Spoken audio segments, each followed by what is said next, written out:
Ok, bonjour tout le monde.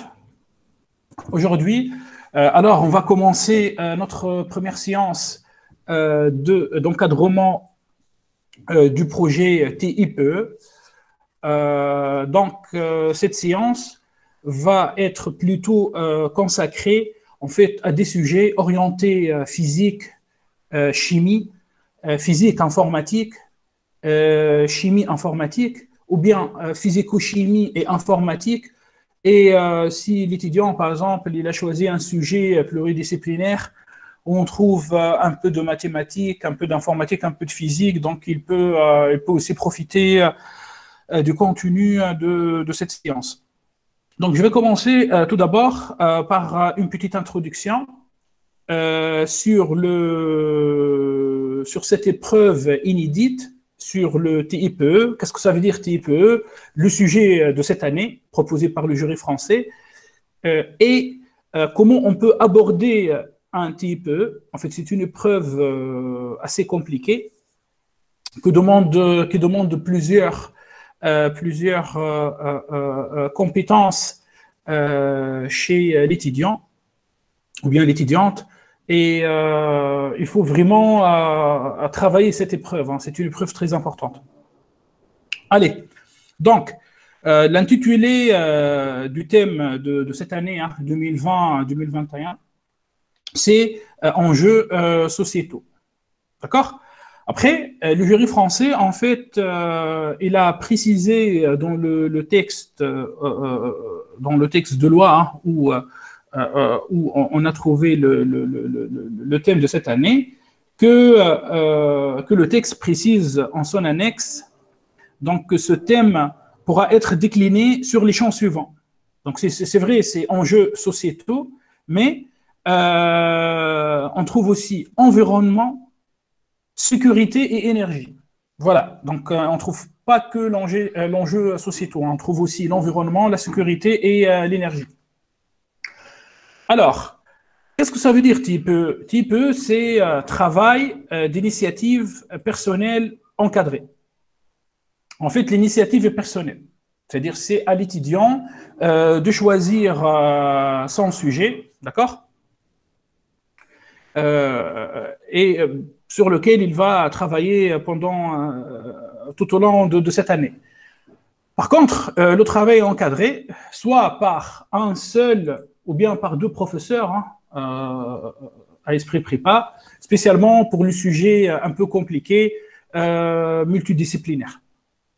Bon, j'aimerais plutôt commencer en fait par ce diagramme qui explique un peu la démarche scientifique à suivre par un étudiant afin en fait de réaliser un bon projet. Bon, mais avant ça, je vais regarder est-ce qu'il y a des questions. Bon, pas de questions. Alors, en fait, tout d'abord, l'étudiant, enfin, il s'agit en fait d'un citoyen lambda du monde. Il évolue en fait dans le monde, dans la nature. Donc, il va observer un phénomène. D'accord? Donc, il va effectuer une observation. Ce phénomène peut être un phénomène physique. Par exemple, le phénomène de transport de l'eau en fait dans la Terre. Je vais revenir après sur un sujet, puisque la Tunisie, par exemple, la Tunisie se trouve dans le continent africain. Enfin, le Cameroun, la Côte d'Ivoire, le Sénégal aussi. Ces pays, ce sont des pays arides. Donc, parmi les sujets vraiment vitaux, c'est de bien en fait consommer, ou bien de bien consommer les ressources hydriques. Eau. Donc, on peut penser en fait à un sujet qui traite le transport de l'eau dans le sol. Donc ça, c'est un phénomène physique. C'est-à-dire l'étudiant, il vit par exemple dans un milieu aride avec un peu de sécheresse. Donc il est motivé, il décide de travailler sur le transport de l'eau dans la terre, dans le sol. À cet égard, là, l'observation, en fait, lui, il a observé, c'est-à-dire son environnement, il a décidé de travailler sur un phénomène physique, qui est le transport de l'eau. Voilà. On peut en fait aussi penser à un phénomène chimique. Voilà. Ou bien à un phénomène biologique. Oui, par exemple, on peut par exemple étudier un écosystème fermé contenant, par exemple, trois sortes d'individus, des prédateurs, des renards, par exemple, des proies, des lapins et de l'herbe, de la nourriture. En fait, c'est un système écologique fermé. Il s'agit en fait ici d'un phénomène écologique, d'accord? Biologique. On peut modéliser ce système à l'aide des équations différentielles couplées, des équations mathématiques, et on peut travailler sur ce sujet. Donc, un sujet de type E commence forcément par une observation de la nature. Donc, l'étudiant va choisir un phénomène physique, un phénomène chimique, un phénomène, par exemple, biologique. Après, l'idée, c'est de modéliser ce phénomène. Il est très compliqué de modéliser le phénomène. Qu'est-ce que ça veut dire, modéliser le phénomène? Ça veut dire trouver une équation mathématique permettant de décrire le phénomène en jeu. Je vous donne en fait un exemple d'un modèle mathématique qui modélise un phénomène physique. En fait, quand on prend l'exemple de la chute libre d'une pomme, imaginons en fait une pomme en chute libre. Bon, à la limite, vous allez me dire, vous avez étudié en MPSI la mécanique du point matériel, vous allez me dire c'est facile, il suffit d'appliquer en fait la deuxième loi de Newton, la somme des forces extérieures égale à masse fois accélération, on définit notre système pomme, on définit notre référentiel galiléen, puis on définit ou bien on unimère les forces extérieures, poids, peut-être la force d'Archimède, la poussée d'Archimède, mais bon, on la néglige. La résistance de l'air, on peut aussi la négliger. Après, qu'est-ce qu'on fait? On applique en fait une loi physique. C'est quoi cette loi? Dans ce cas-là, c'est la deuxième loi de Newton. Donc, somme des forces égale à masse fois accélération. Après, il s'agit en fait d'une équation vectorielle, c'est une loi vectorielle. On projette cette loi dans un repère. Qu'est-ce qu'on obtient? Tiens, on obtient une équation différentielle d'ordre 2. M, x point, ou bien z point, plus alpha z point, imaginons si on néglige pas le frottement, est égal à, par exemple, masse fois, est égal à 0, par exemple. Voilà, est égal à 0. Donc, c'est une équation différentielle d'ordre 2, son second membre. Donc, qu'est-ce qu'on a fait ici? Nous avons observé un phénomène physique. Puis, nous avons modélisé ce phénomène physique à l'aide d'une équation mathématique. La résolution de cette équation mathématique permet de comprendre le phénomène. Question maintenant. Imaginons, bien évidemment, il y a dans la nature, en physique, en chimie, en biologie, en écologie, en mathématiques, il n'y a pas que des équations différentielles d'ordre 2, son second membre. On peut trouver des phénomènes qui se modélisent avec un système différentiel, c'est-à-dire deux équations différentielles, ou bien trois équations différentielles, couplées, ou bien non linéaires. On peut trouver des phénomènes qui se modélisent avec une équation aux dérivées partielles. Par exemple, le transport de la chaleur, en fait, c'est un chapitre, normalement à Esprit Prépa, vous allez étudier ça à partir du mois de janvier 2021, en thermodynamique. Thermodynamique, il y a un chapitre qui s'appelle différents modes de transfert de la chaleur. Eh bien, l'équation de la chaleur, c'est une équation, après je pourrais vous montrer, je peux vous montrer cette équation. Une minute, l'équation de la chaleur, en fait, c'est une équation.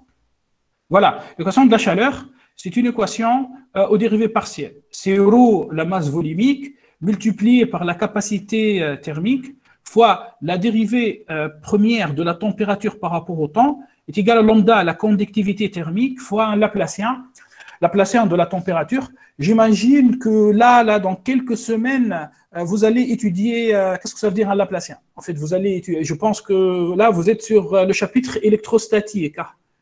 Donc, E est égal à moins grade V.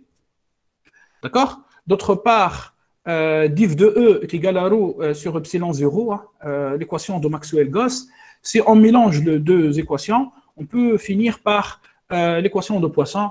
Voilà, Laplacien de V plus ρ sur epsilon 0 égale à 0. Donc, le Laplacien ici, en réalité, en fait, c'est une... Allez, afin de faire simple, dans un cas unidimensionnel, laissez-moi vous dire que, voilà, que le Laplacien, c'est une dérivée seconde de la température par rapport à x au carré. Voilà, c'est-à-dire on dérive la température deux fois. Voilà. Allez, je reviens. Donc le modèle ici, finalement, donc votre finalité, hein, un bon type E, personnellement, moi, enfin, je suis en train d'encadrer des types E depuis plusieurs années là.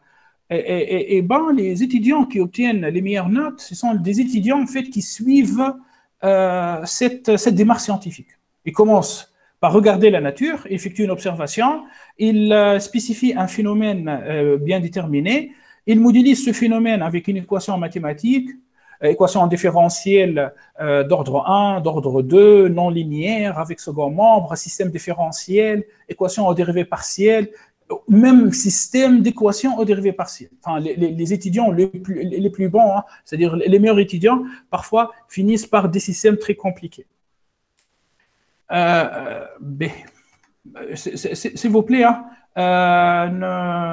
voilà, n'hésitez pas de m'interrompre hein, si vous ne comprenez pas un truc. Peut-être que je parle.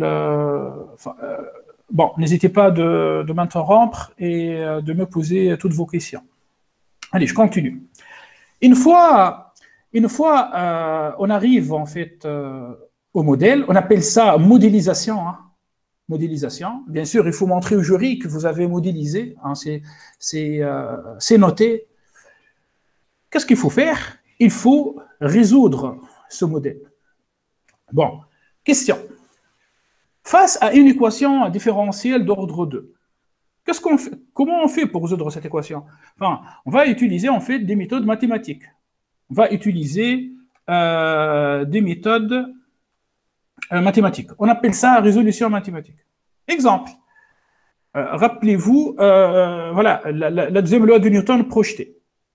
M, x point point, plus alpha x point, plus, par exemple, plus mg est égal à 0. Eh bien, c'est une équation différentielle d'ordre 2 sans second membre. Comment on fait pour résoudre cette équation analytiquement? Eh bien, on utilise l'équation caractéristique. R au carré, AR au carré, plus BR plus C est égal à 0, on calcule delta, on regarde le signe de delta, et ainsi de suite, ainsi de suite. La résolution mathématique permet, en fait, de trouver une solution analytique, une solution exacte. Le problème, en fait, par rapport à votre niveau, oui, je sais, vous êtes des étudiants en classe prépa, maths physique, vous êtes les meilleurs étudiants en fait en maths, vous êtes très forts en maths, mais malgré tout ça, on n'arrive pas à résoudre toutes les équations différentielles. Hein. C'est-à-dire, il suffit que moi, au lieu de, pour le terme de frottement, au lieu de choisir un frottement linéaire, fluide, alpha V, c'est-à-dire alpha x point, je choisis plutôt alpha x point au carré, c'est-à-dire je passe à un terme non linéaire. Eh bien, l'équation devient très compliquée. À cet égard, qu'est-ce qu'il faut faire? Eh bien, il faut utiliser une résolution numérique. C'est-à-dire, il faut utiliser l'informatique. Oui, l'informatique, par exemple, avec la méthode de l'heure explicite, permet de résoudre des équations non linéaires très compliquées. On parle en fait d'une discrétisation. J'imagine que vous avez étudié la méthode de résolution des équations différentielles non linéaires en informatique, ce qu'on appelle la méthode de l'heure. Il y a la méthode de l'heure, il y a la méthode de Range-Kutta. Attendez, il y a quelqu'un, je pense, qui a ouvert son microphone.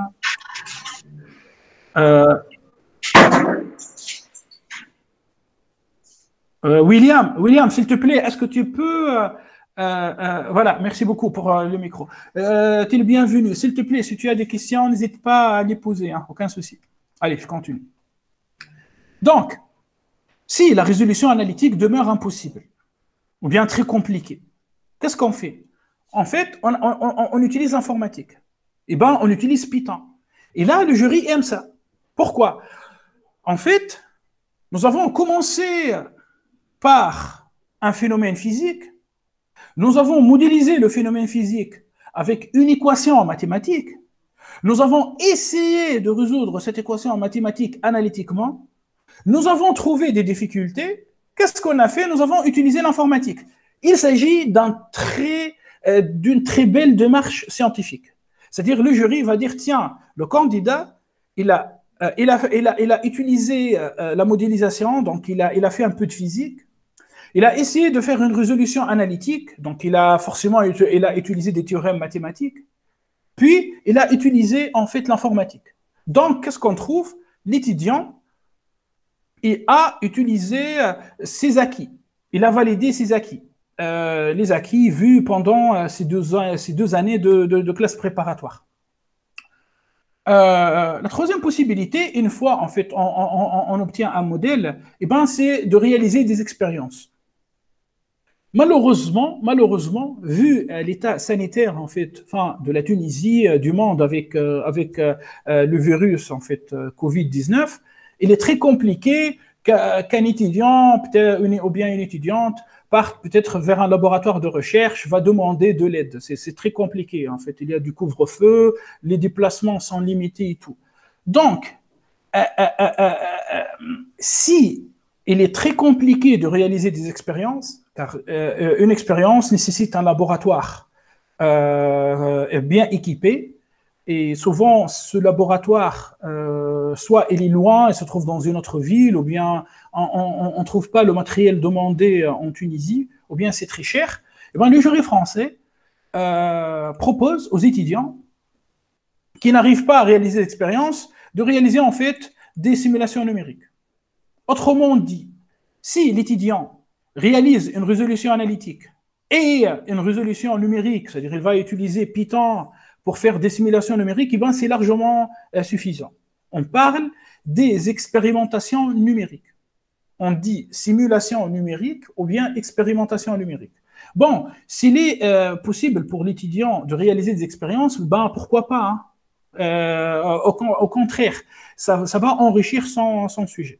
Après, quand moi je vous dis hein, faire des expériences, je ne vous demande pas d'aller perdre 2 semaines en fait pendant votre année déjà chargée. Non, en fait c'est une matinée, peut-être pendant les vacances d'hiver ou bien les vacances en fait du printemps. On peut aller à un laboratoire sur une matinée, rencontrer des chercheurs, filmer les expériences. Voilà, prendre plein de selfies, hein. C'est-à-dire il faut montrer au jury que tu as travaillé sur cette expérience. Puis, le jour J, dans la présentation, l'étudiant va inclure cette expérience, enfin les résultats de cette expérience dans sa présentation, et ça va enrichir son propos. Après, s'il est très compliqué de réaliser une expérience, eh ben, c'est pas grave.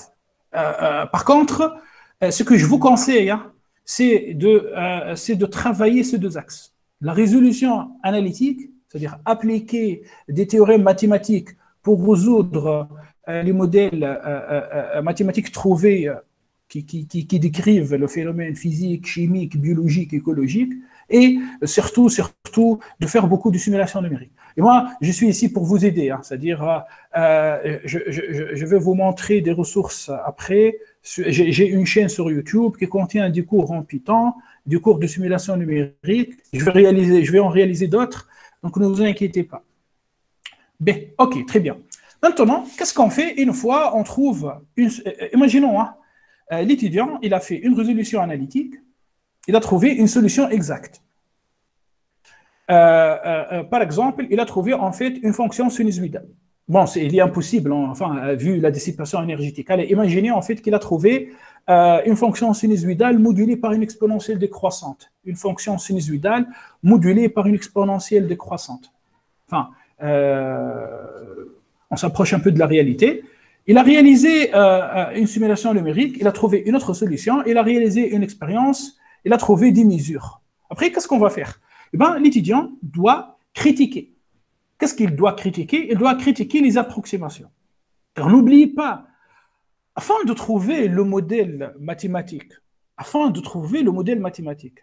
je reviens à mon exemple, afin d'appliquer la deuxième loi de Newton sur le phénomène de la chute libre d'une pomme, eh bien, qu'est-ce qu'il faut faire? Il faut négliger la poussée d'Archimède. Eh bien, c'est une approximation. Hein? C'est une approximation. Il faut aussi peut-être considérer la pomme comme un point matériel, c'est-à-dire négliger les dimensions de la pomme.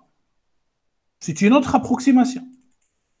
Autre chose, on va supposer que les frottements se trouvent dans un régime linéaire. C'est-à-dire, vous savez bien, hein, je pense que les étudiants en classe 1P étoile ont commencé par le chapitre sur la mécanique statique, enfin la mécanique des solides.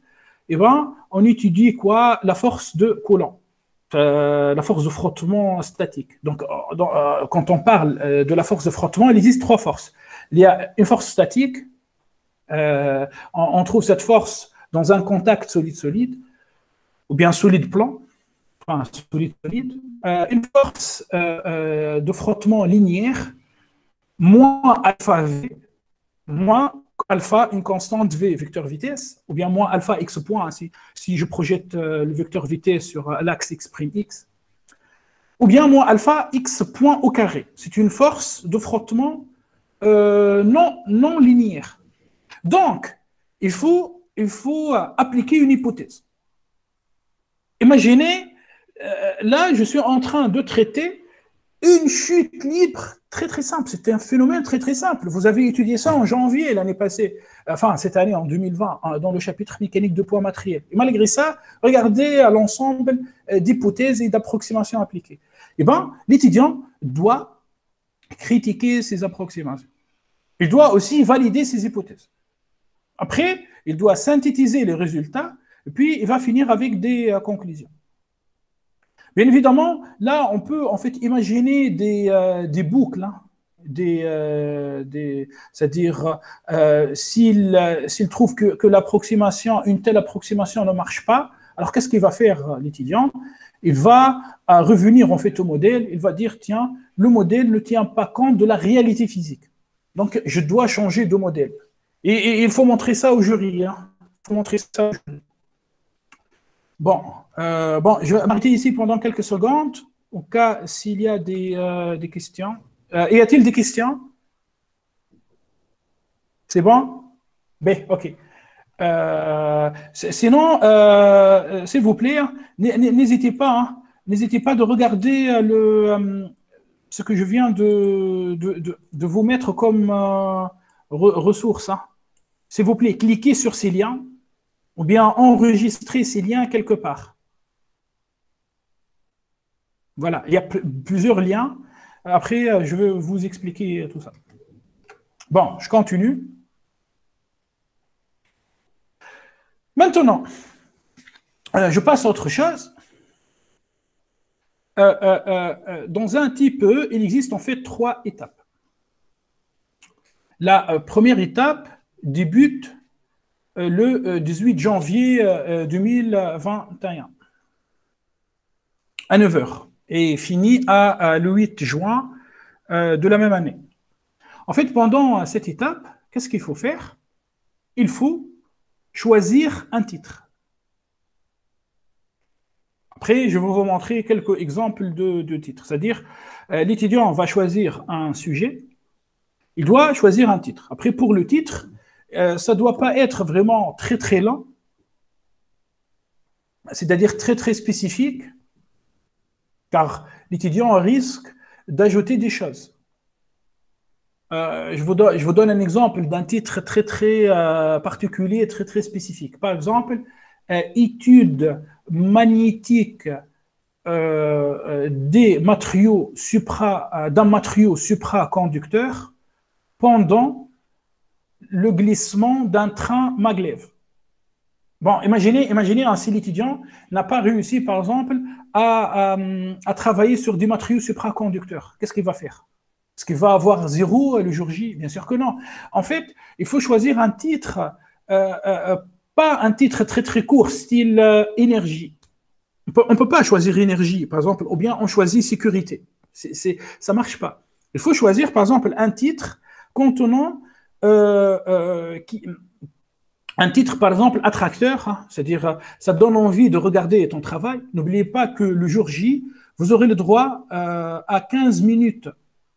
Vous allez présenter votre travail pendant 15 minutes devant un jury constitué de deux personnes. Voilà. Puis, il faut aussi saisir les motivations pour le choix du sujet. En fait, c'est un paragraphe, hein, c'est un paragraphe qui contient les motivations. Autrement dit, pourquoi tu as choisi ce sujet? En fait, à ce niveau-là, la motivation est personnelle. On peut commencer à dire « j'ai regardé un film ». Aucun problème, j'ai regardé un film. Ou bien, j'ai regardé une série. J'ai regardé un documentaire sur YouTube. Le jury accepte ça. Les motivations sont personnelles. N'oubliez pas, type travail d'initiative personnelle encadrée. L'initiative est personnelle. Donc, par rapport aux motivations, aucun souci. Il ne faut pas dire, tiens, après, on peut dire passionné par la physique ou bien passionné par l'aéronautique.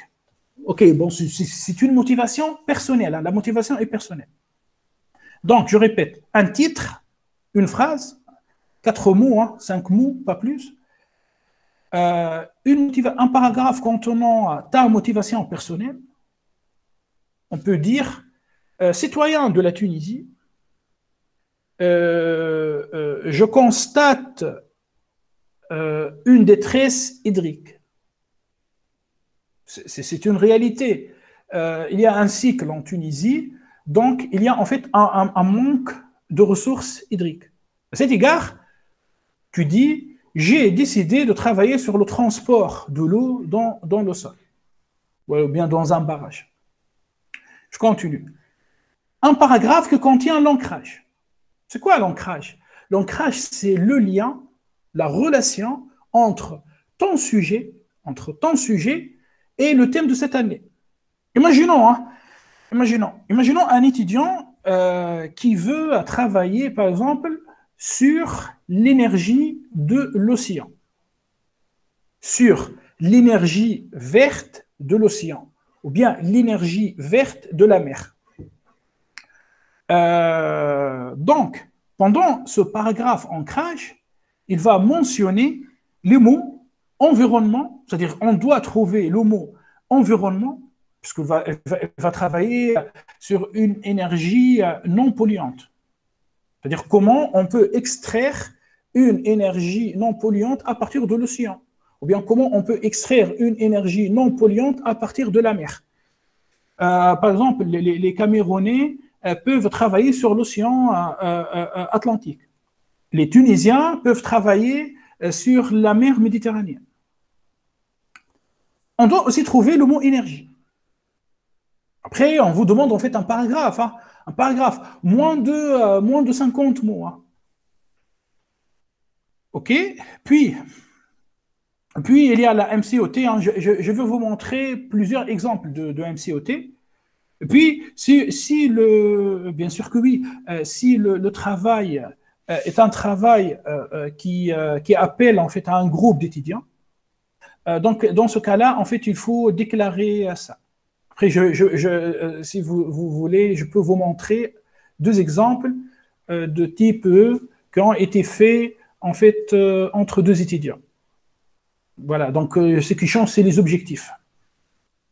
Voilà.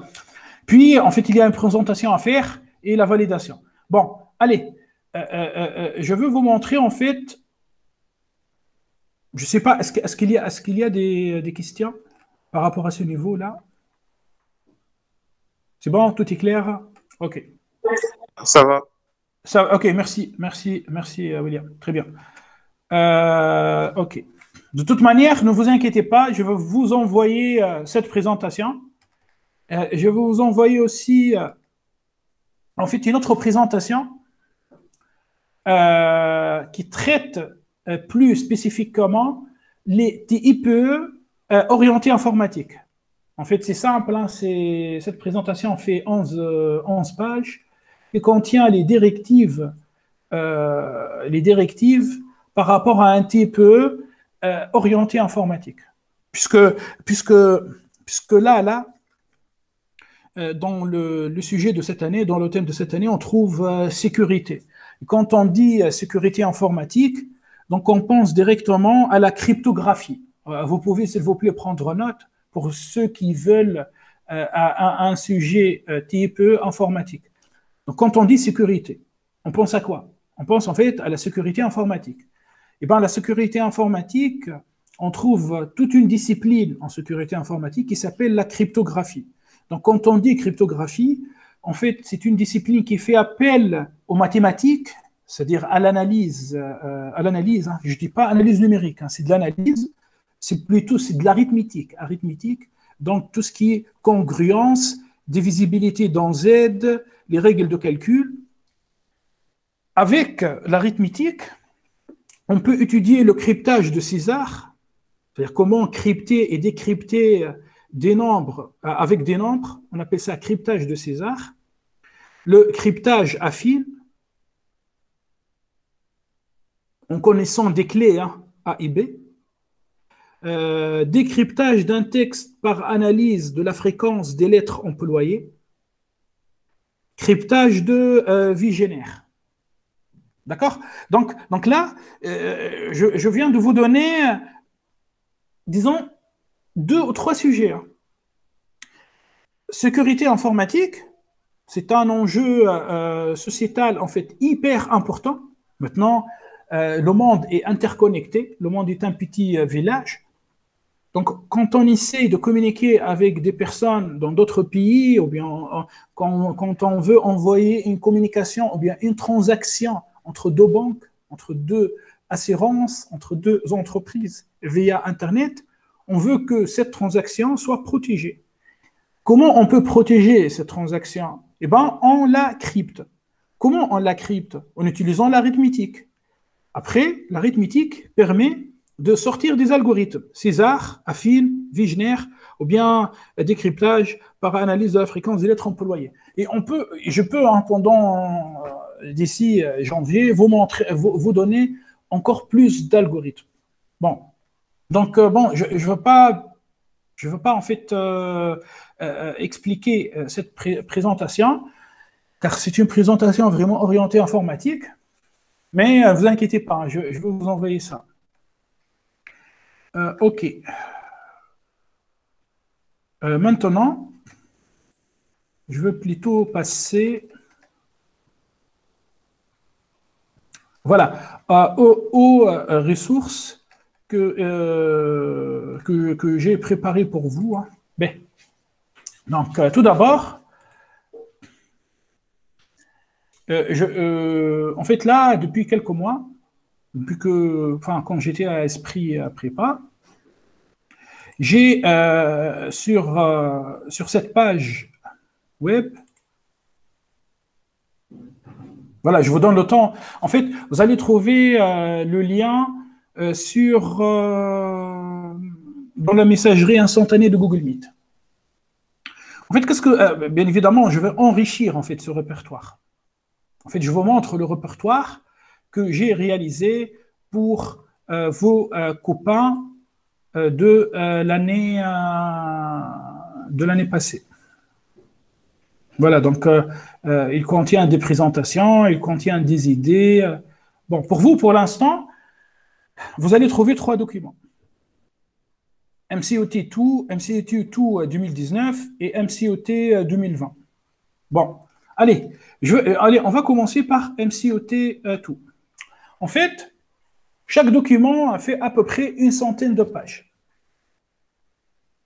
Et chaque document contient, en fait, les sujets. Donc, quand je dis les sujets, c'est-à-dire les titres, quand je dis sujet, donc ça veut dire les titres. Voilà, titres, paragraphe de motivation, paragraphe d'ancrage. Après ça c'est par rapport à moi. C'est-à-dire le jury français va trouver mon nom, mon numéro de téléphone et mon email. En cas de problème, ils peuvent me contacter pour me demander est-ce qu'il s'agit bien d'un travail personnel d'un travail personnel fait par l'étudiant, ou bien s'il y a quelqu'un d'autre qui lui a aidé.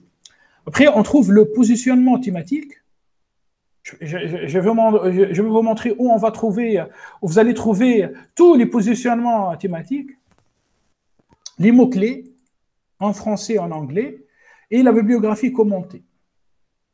La problématique, les objectifs de type E, enfin, c'est la partie la plus compliquée. Car le jury, après, vont lire tes objectifs. Eh bien, s'ils ne trouvent pas que tu as traité tous les objectifs, ils vont te dire, monsieur ou bien madame, vous avez annoncé, par exemple ici, deux objectifs par rapport à l'approche macroscopique, un objectif par rapport à l'approche microscopique et une expérience. Imaginons que le jury ne va pas trouver l'expérience, ne va pas trouver d'expérience dans la présentation. Eh bien, le jury va demander, par exemple, à cet étudiant, il est maintenant il est en école d'ingénieur, il lui reste encore une année, hein, il va avoir son diplôme, ils vont lui demander, ben, monsieur, pourquoi vous n'avez pas réalisé une expérience? Alors que vous, en mois de janvier, vous avez annoncé l'existence d'une expérience. Là, c'est pénalisant. Donc, il faut faire attention. Hein. C'est-à-dire, la partie qui me dérange le plus, en fait, à un moment donné, à un moment donné, le titre, on peut écrire ça en 30 secondes. Hein, ce n'est pas un problème en soi. Les paragraphes, le paragraphe de motivation, ce n'est pas compliqué. On peut inventer une motivation.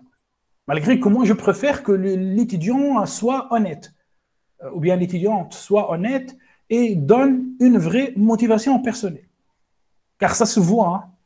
Et un paragraphe d'ancrage. Donc, le titre, le paragraphe, la motivation et l'ancrage, le positionnement thématique, les mots-clés, la bibliographie commentée, c'est une question de temps. Hein. Il faut lire des documents, il faut lire des articles. Tout ça, c'est pas très, très compliqué. Le truc le plus compliqué, ou bien la partie la plus compliquée, c'est les objectifs de type E.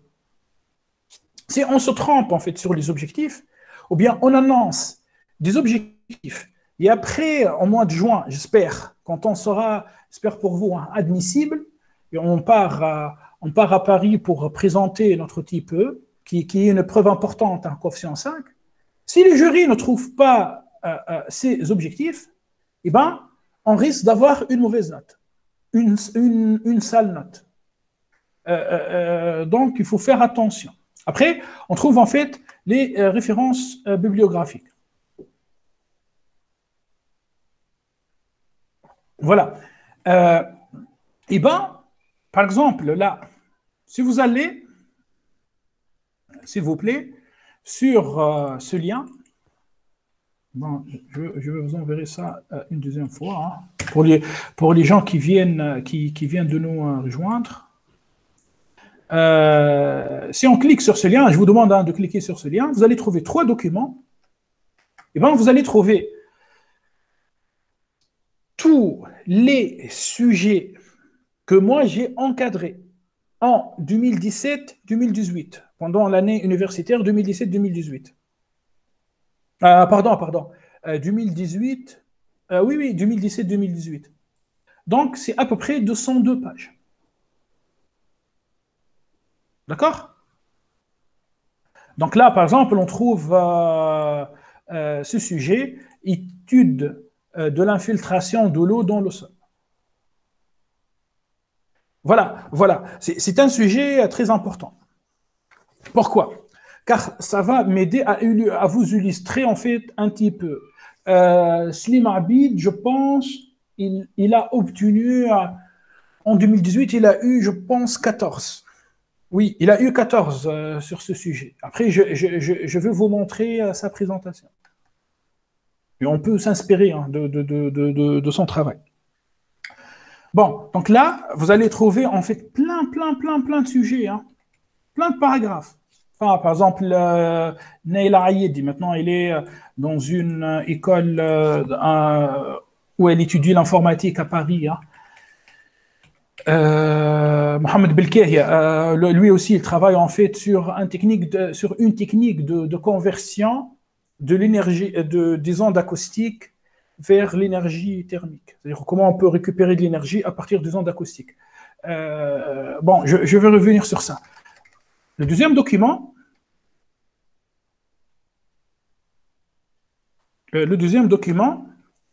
contient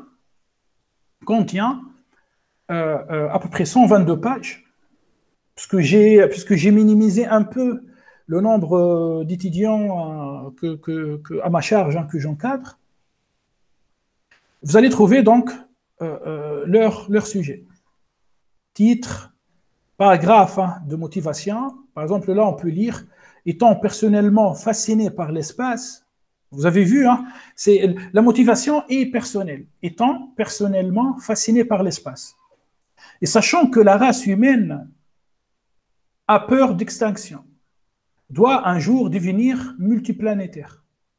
Ah, c'est de la folie. Hein. Mohamed Abidi, il a la tête dans les étoiles. La catapulte électromagnétique représente alors une solution fondamentale pour le transport extraterrestre. Non seulement cela, mais aussi ces catapultes figurent parmi les nouvelles technologies militaires de transport aérien et d'armes futuristiques. Voilà, ça c'est une motivation personnelle. Bon, je ne dis pas qu'il n'y a pas de faute d'orthographe. Hein. Parfois, les étudiants ne m'écoutent pas, malheureusement. Ou bien, moi, je leur dis, hein, par exemple, là, il ne faut pas laisser un espace avant le point.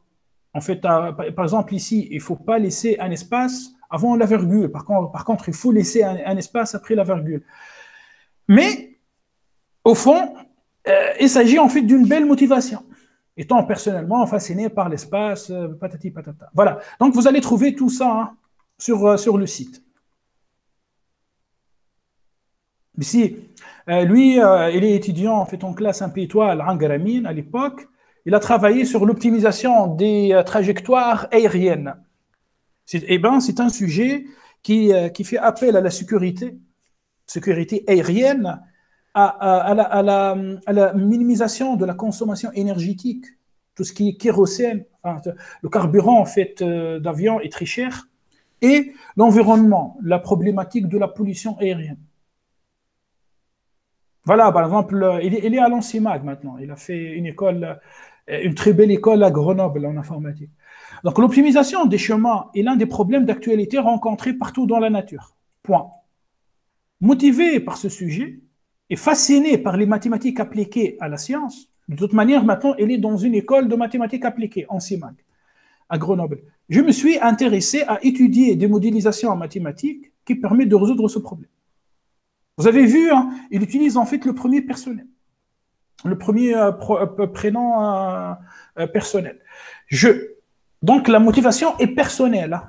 Après, on trouve l'ancrage. Voilà. J'ai même une étudiante qui a obtenu 18 en fait cette année. L'année 2019-2020, elle a obtenu 18. Je pourrais vous montrer sa présentation.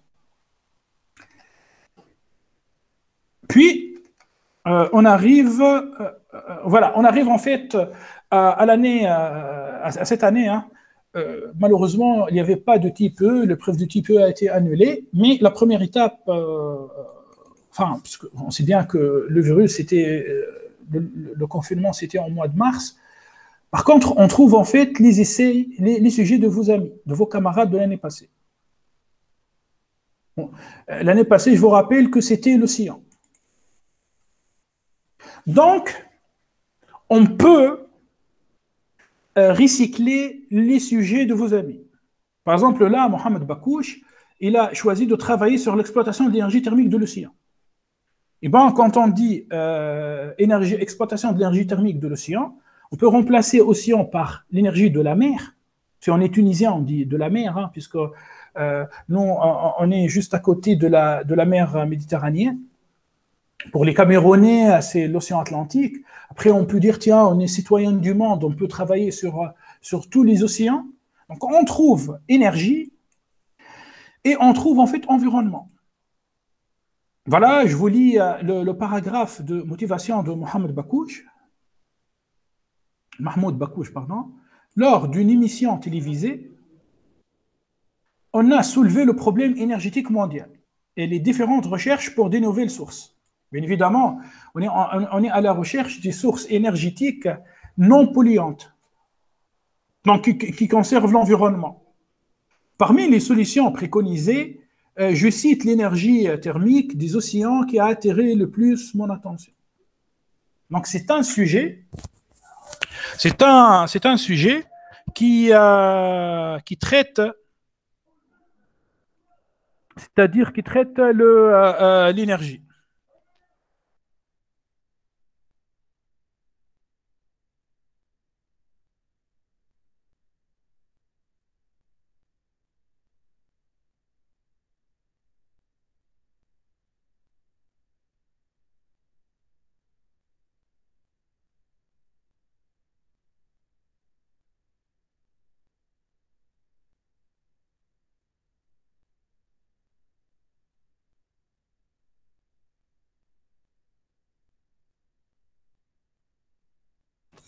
Oui, Abdelaziz Khalil. Merci beaucoup en fait pour ta question. En fait, si toi tu vas regarder le site SUI, enfin le site où tu vas faire ton inscription le mois de janvier pour les inscriptions au concours, aux écoles, et où tu vas renseigner le titre, les deux paragraphes, la MCOT, mise en cohérence objectif TPE, et ben, qu'est-ce qu'on trouve ici? C'est mentionné, la présentation ne doit pas dépasser 15 minutes. Après, il y aura en fait une séance de questions-réponses de 15 minutes. Donc, 15 minutes de présentation. Ça veut dire il ne faut pas dépasser les 20 slides. J'avais des étudiants qui viennent me voir avec une présentation contenant 40 slides. Tu n'auras pas le temps à présenter correctement 40 slides. Sachant que le jury va te couper la parole après 15 minutes. C'est-à-dire, autrement dit, si toi, en fait, imagine que tu as cette faute, tu as fait cette faute systématique. En fait, c'est une erreur stratégique. Tous les étudiants qui dépassent les 15 minutes obtiennent une sale note. Enfin, sale note, chez moi, 8, 9. Enfin, tu ne vas pas obtenir 1 ou 2. C'est catastrophique. Mais 8, déjà pour moi, 8, ce n'est pas une très bonne note. Spécialement dans un TPE où tu es censé gagner des points. N'oubliez pas, les épreuves orales sont déjà compliquées. La physique, la chimie, l'informatique et les mathématiques. Donc, ce que je te conseille, c'est de réaliser une présentation qui va entre, disons, 15 pages, mais c'est peu 15 pages, 15 slides, car 1 minute par slide, en fait, entre 15 et 25. Entre 15 et 25, c'est parfait. C'est-à-dire que si tu vas prendre 45 secondes par slide, c'est parfait. De toute manière, on n'a pas le droit... Enfin, si on finit la présentation avant 10 minutes, le jury va supprimer le 1/3 de la note. C'est-à-dire, toi, tu es noté sur 20. Eh bien, tu peux tu peux oublier 7 points. C'est une erreur, c'est une autre erreur. C'est une erreur grave. C'est-à-dire, le jury va dire, tiens, le gars a fini avant 10 minutes. Ça veut dire quoi? Ça veut dire qu'il n'a pas fait le 1/3 de travail. Après, le jury ne va pas te laisser dépasser les 15 minutes. Voilà. Donc, par rapport à ta question, tu prépares une présentation qui ne contient pas d'animation. on n'a pas le droit de mettre des vidéos. Après, si toi tu as envie d'enrichir ton travail par des vidéos, eh ben, je te conseille de réaliser des vidéos ou bien de filmer, de faire des vidéos avant en fait, la date limite de dépôt de la présentation. Tu mets ces vidéos sur YouTube, puis le jour J, tu montres le lien vers la vidéo. De toute manière, les deux membres du jury disposent en fait d'un iPad. Ils disposent en fait d'un outil informatique, de deux tablettes. Et bien sûr, les deux tablettes sont connectées. On est à Paris, là, on est à Paris. Donc, ils vont, en fait, s'ils veulent, cliquer sur le lien et partir regarder les deux vidéos. Donc, si toi, tu veux inclure, en fait, des vidéos, je conseille de faire ça dès maintenant et de les mettre sur ta chaîne YouTube. Après, tu peux donner les liens dans la présentation. Eux, ils cliquent sur la vidéo, bien sûr la chaîne YouTube, ils peuvent après trouver tes réalisations. Et ça sera enrichissant. C'est un bonus, tu auras une bonne note. Après, faire une vidéo dans la présentation, ça c'est impossible, car la présentation, ça sera une présentation en PDF. Réaliser une animation dans la présentation, c'est aussi impossible. Car en fait, il y a une taille bien déterminée pour la présentation. C'est-à-dire le serveur des concours SCI exige une taille bien déterminée. Voilà. Bon, j'espère que j'ai répondu en fait à tes questions. Ben, alors, je continue. Donc je vous conseille, ok, merci Abdelaziz, merci, c'est gentil. Donc, je vous conseille d'aller, en fait, regarder ce lien, car il contient 3 documents.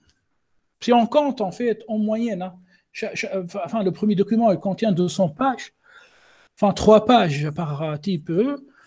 Donc, nous avons à peu près une centaine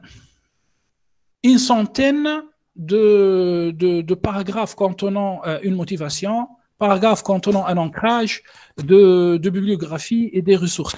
Donc, on peut quand même recycler ces idées. Bon, je continue. Donc, par rapport à vous, hein, étudiants en classe MP2 à esprit prépa, voilà, on va communiquer, ou bien moi plutôt, je vais mettre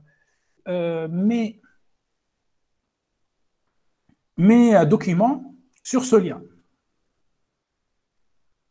Par contre, il faut toujours aller, s'il vous plaît, regarder ce lien www.sci-concours.fr, type E. Enfin, il suffit de cliquer ici sur type E, car il contient le document où on trouve les attendus pédagogiques session 2021.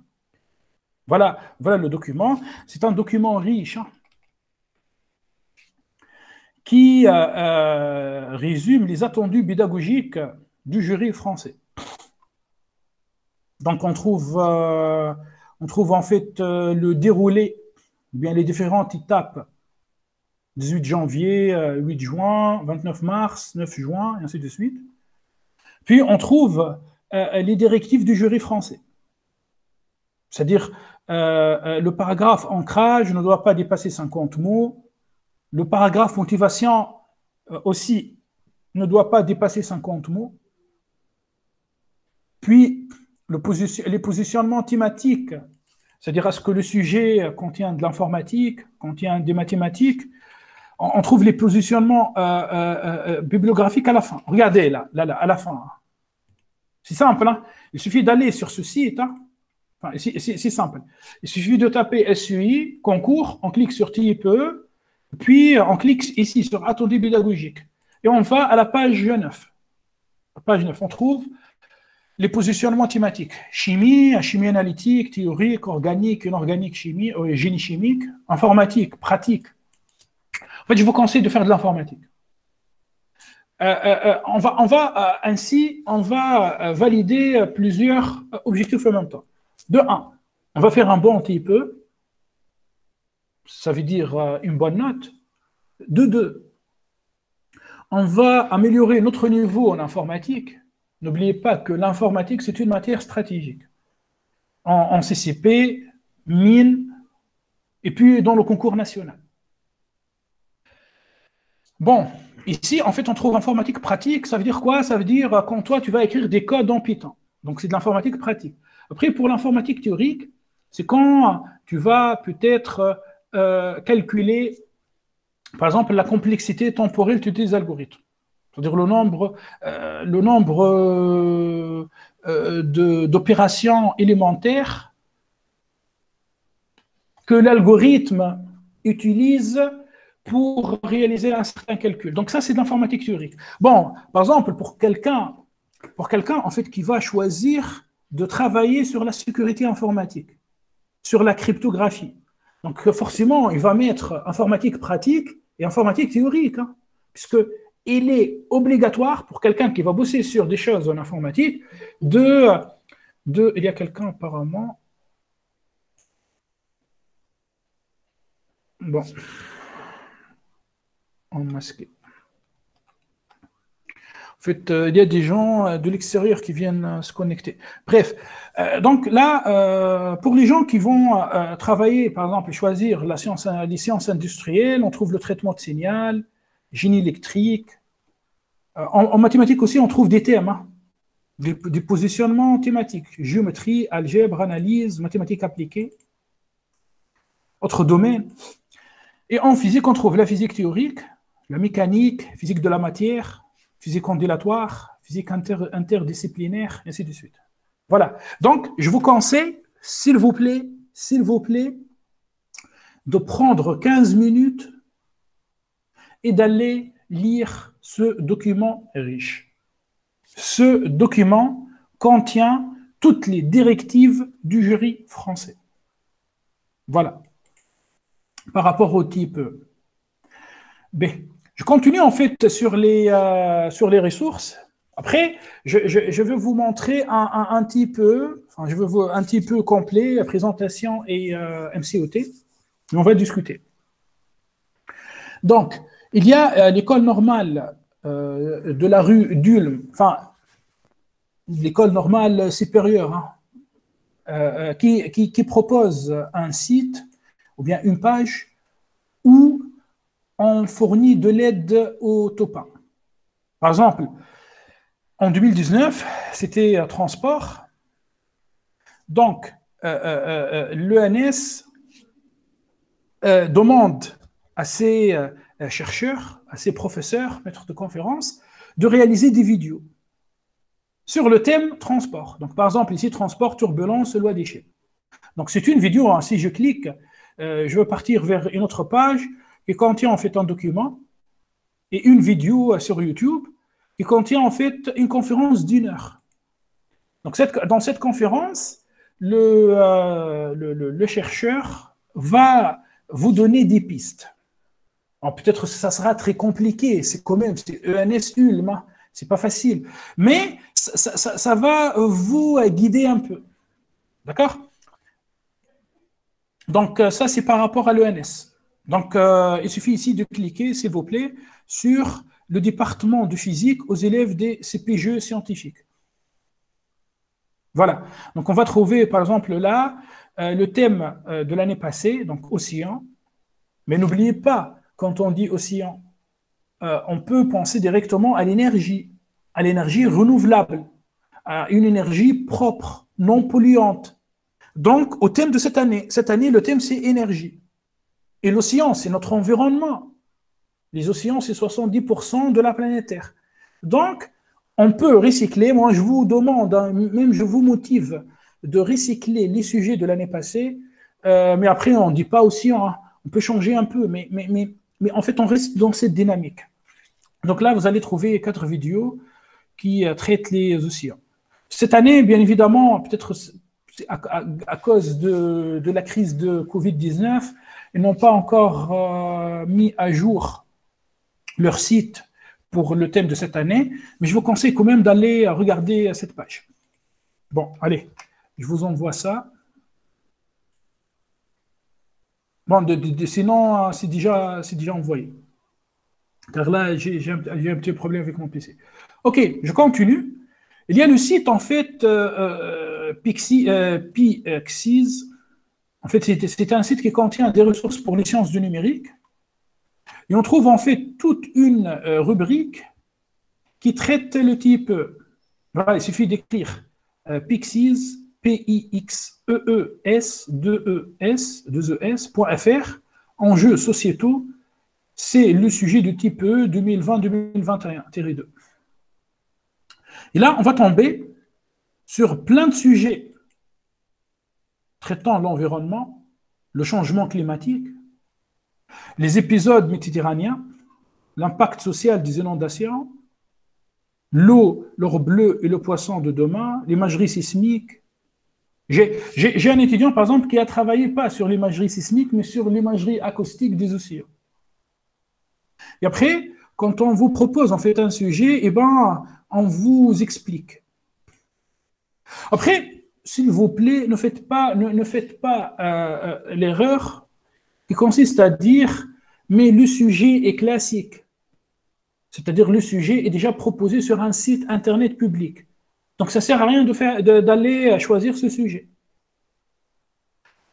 En effet, les 4000 étudiants et les 4000 taupins en France, en Tunisie, au Liban, au Maroc et en Afrique, enfin, c'est-à-dire en Cameroun, enfin, la Tunisie et le Maroc aussi en Afrique, enfin, les Africains, on est tous des Africains, les Camerounais, les Sénégalais et tout le monde en fait va penser de la même manière.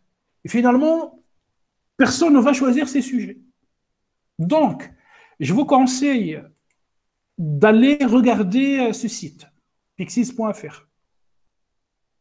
Après, si je regarde en bas, on va trouver énergie. Voilà, énergie. Donc la fusion nucléaire, calcul optimisation d'énergie éolienne, calcul énergie marine renouvelable. À Esprit Prépa, nous avons au moins 2 ou 3 étudiants qui ont travaillé sur des énergies marines renouvelables. Et moi, on dispose de leur MCOT et de leur présentation. Eh ben, il suffit de travailler sur ça. Hein. Mais en fait, autre chose à vous dire.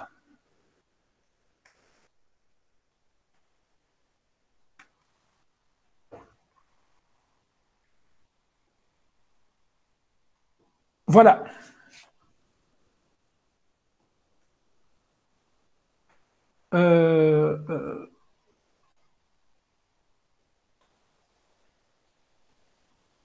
Voilà.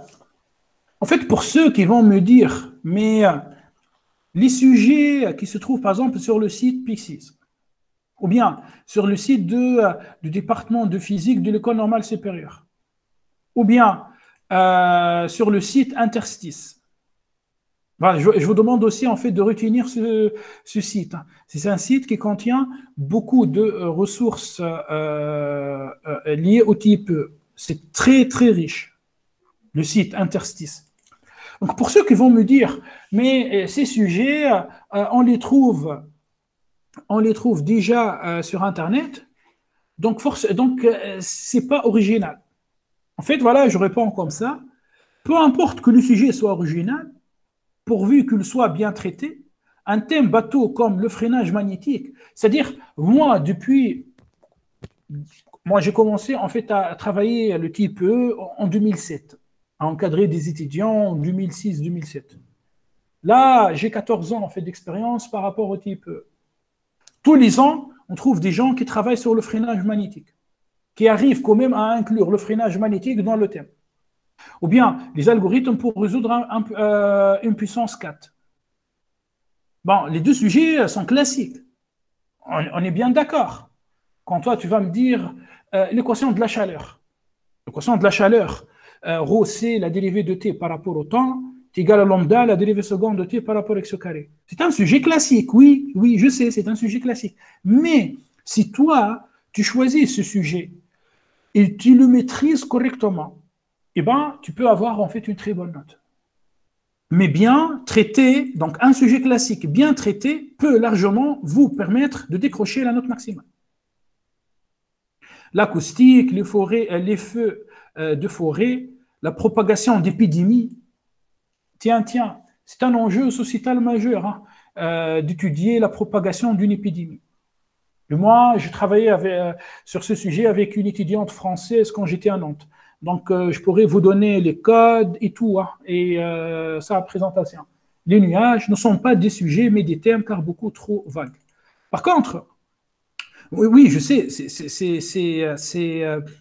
c'est très vague, c'est un sujet bateau. Mais la manière avec laquelle on va traiter en fait le sujet, c'est à partir de là où le sujet devient original. Donc l'originalité demandée par le jury français est liée plutôt au traitement et non pas au sujet. Voilà. Bon, en fait, dans ce document, j'ai essayé de synthétiser ce que n'est pas un type. Bon, je vous enverrai ça après. Donc, je continue en fait sur les ressources. Après, je vous conseille vivement d'aller sur ma chaîne YouTube. Bon, pourquoi? En fait, pour ceux ou celles qui vont travailler, par exemple, sur l'équation de la chaleur, ils vont me dire, mais messieurs, l'équation de la chaleur, on va la traiter en janvier. Alors que nous, on a besoin du cadre mathématique décrivant cette équation dès maintenant. Comment on fait? Est-ce qu'on attend le cours de notre prof de physique en janvier pour qu'on puisse commencer à traiter le sujet? Mais en janvier, c'est trop tard. Ça sera trop tard. Hein. Moi, qu'est-ce que j'ai fait? En fait, j'ai réalisé quelques vidéos. Par exemple, cette vidéo traite la résolution analytique de l'équation de la chaleur. C'est-à-dire pendant 25 minutes, après je peux partager avec vous le document, j'explique comment on peut résoudre analytiquement l'équation de la chaleur. Après, vous allez trouver en fait deux vidéos qui démontrent l'équation de la chaleur. C'est-à-dire, on ne va pas attendre janvier pour attaquer ce sujet. Je parle de type E, hein. Et là, je ne sors pas du programme officiel. C'est-à-dire, sur deux vidéos, donc 14 minutes et 15 minutes, à peu près 30 minutes, je donne une démonstration de l'équation de la chaleur, qui est une équation en dérivée partielle, et après cette démonstration, je passe à la résolution numérique. La résolution numérique, en fait, n'est pas... J'utilise la méthode de l'heure, hein, mais avec une approximation plus poussée. Mais la méthode de l'heure, en fait, on calcule une dérivée première. Par contre, car on travaille avec des équations différentielles d'ordre 1, dérivée première. Donc, dans Taylor, je passe au terme d'ordre 1. Mais dans l'équation de la chaleur, puisqu'il y a en fait un terme contenant une dérivée seconde, alors il faut passer à l'ordre 2. Et bien, c'est expliqué sur 30 minutes. Donc, la démonstration, c'est 30 minutes. La résolution numérique, c'est 30 minutes. La résolution analytique, qui demande des connaissances sur les intégrales, c'est 30 minutes. Je pense, au bout de 2 heures, vous serez capable, par exemple, de traiter le sujet, par exemple, de Slim Habit. Attendez, est-ce que c'est ça le sujet de Slim? Non, il faut que j'aille vers 2018. Voilà, Slim Habit. Qui lui, elle a travaillé aussi sur l'équation de... Attendez, Slim.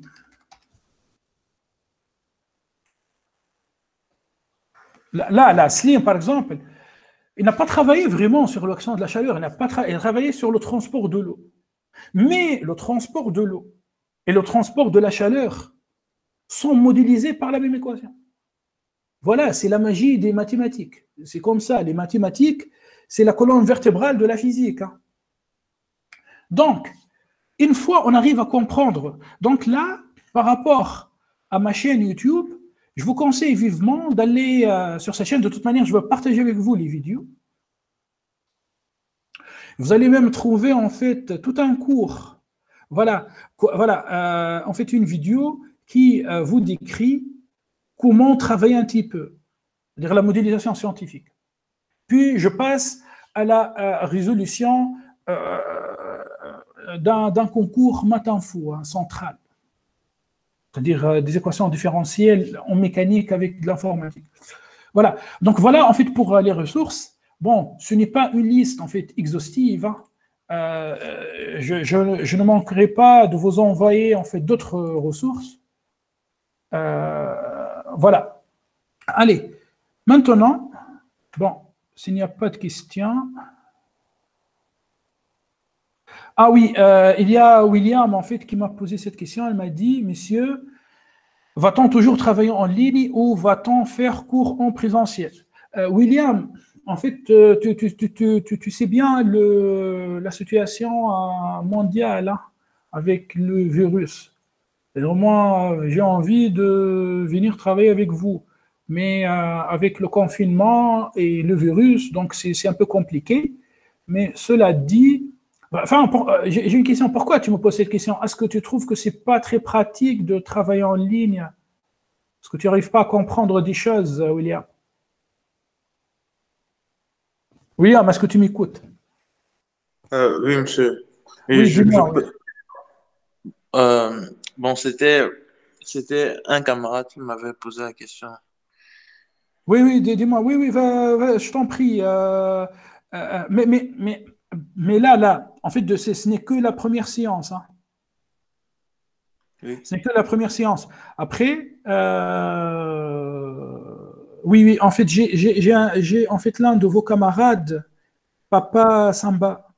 Il m'a dit qu'il y a des problèmes de connexion au niveau du foyer d'esprit. Écoute, William, et écoutez, en fait, de toute manière, la séance est enregistrée. Donc, ne vous inquiétez pas. Après la séance, je vais prendre la vidéo et je vais l'uploader sur ma chaîne YouTube. En fait, après, vous aurez accès en fait, à toutes les ressources. Et on va travailler de cette manière. D'accord? On va essayer en fait au maximum d'optimiser vos efforts et tout. Voilà. Voilà, William. Allez, je continue. Bon. Je pense que pendant la première heure et demie, pendant les premières 90 minutes en fait, de cette séance, qu'est-ce qu'on a fait? Je vous ai parlé un peu de type E de cette année pour les étudiants peut-être qui viennent nous rejoindre en fait de l'IPEIT ou bien de l'IPEIN ou bien de l'IPEIS, c'est-à-dire des autres instituts préparatoires ou bien de l'IPEST. Donc maintenant, vous savez c'est quoi un type E. En fait, c'est une épreuve inédite, importante.